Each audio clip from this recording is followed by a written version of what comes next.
Bienvenue sur ce tour d'horizon de Linux dédié aux utilisations basiques, un système d'exploitation libre. Linux, aussi appelé GNU Linux, est une famille de systèmes d'exploitation, également appelé OS, de l'anglais Operating System. Un système d'exploitation contient les programmes principaux d'un ordinateur qui permettent aux autres programmes de fonctionner.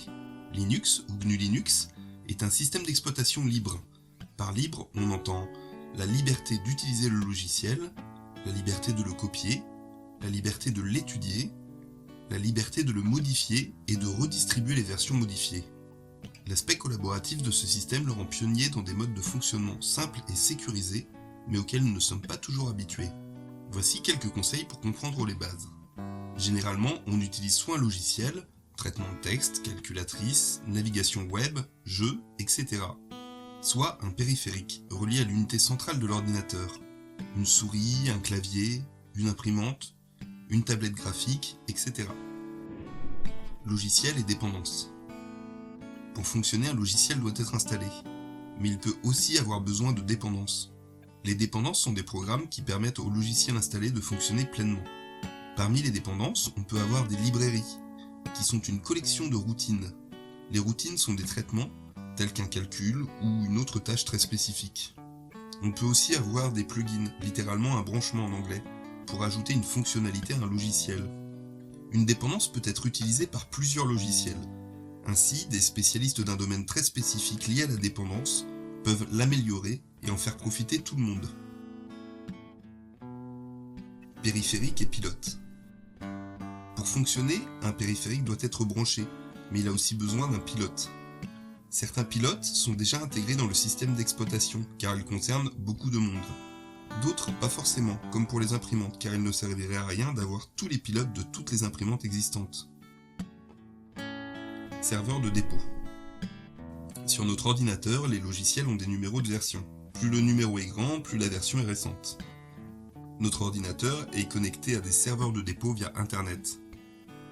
Ces serveurs de dépôt mettent à jour les logiciels en se connectant eux-mêmes aux serveurs des créateurs de logiciels. Souvent avec GNU Linux, les serveurs se trouvent physiquement dans des universités, chez des militants ou des entreprises qui font des logiciels libres.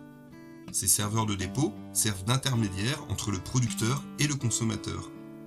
Les serveurs de dépôt ont différentes politiques, comme avoir la version la plus stable ou la plus récente. À noter que l'on peut connecter plusieurs serveurs de dépôt à son ordinateur pour avoir plus de choix à disposition. Installation de logiciels. Pour une installation logicielle, on utilise au choix une bibliothèque de logiciels, appelée Logitech, ou des lignes de commande, terminal. Cela permet de télécharger les logiciels présents sur les serveurs de dépôt. Le serveur de dépôt qui installe le logiciel vérifie que toutes les dépendances sont bien présentes pour un bon fonctionnement. Tout d'abord, notre ordinateur télécharge des paquets, comme un colis qui viendrait d'un centre de dépôt. Ces colis sont ensuite déballés, on parle d'extraction, puis installés. Mise à jour. Pour une mise à jour, on se connecte aussi avec la Logitech ou par terminal au serveur de dépôt. Cela se passe en deux étapes. La première, update, soit mise à jour en français, vérifie sur les serveurs de dépôt les versions des logiciels présentes dessus. La deuxième, upgrade, soit mise à niveau en français, installe toutes les versions de logiciels, librairies, plugins, pilotes, plus récentes que celles que l'on a sur son ordinateur. L'utilisation de serveurs de dépôt permet d'avoir des mises à jour pour tout ce qui est sur l'ordinateur, d'avoir des mises à jour de sécurité qui peuvent être automatisées, de garantir l'origine des logiciels installés. Installation de pilotes.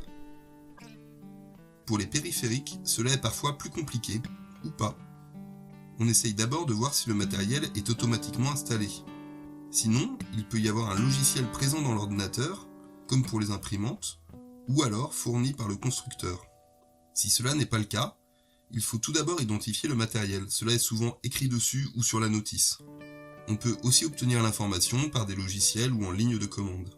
Une fois le nom connu, on va tout d'abord utiliser un système plus complet que la Logitech, qui n'installe que des logiciels.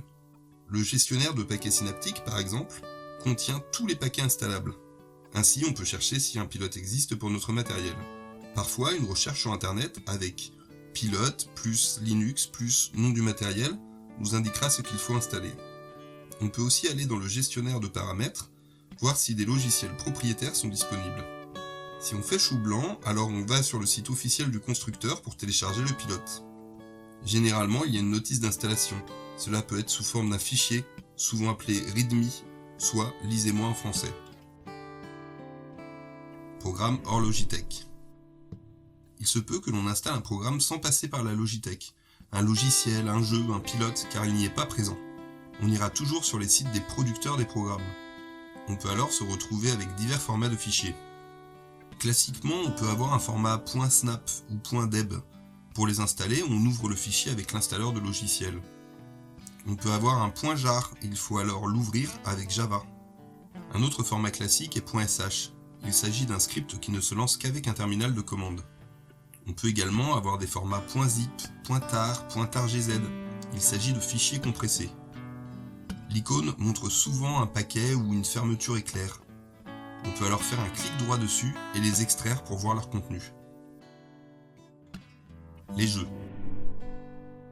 Pour les jeux, il existe des logiciels comme Steam, PlayOnLinux, ScummVM, Lutris ou ProtonDB. Wine peut aussi aider à utiliser des logiciels conçus à l'origine pour Windows. Il y a aussi des machines virtuelles, un système dans le système. Il vous permet d'installer Windows ou macOS à l'intérieur de votre Linux. Communauté et entraide. Pour conclure, il existe des forums pour échanger avec les communautés. Il est possible aussi de remonter les bugs.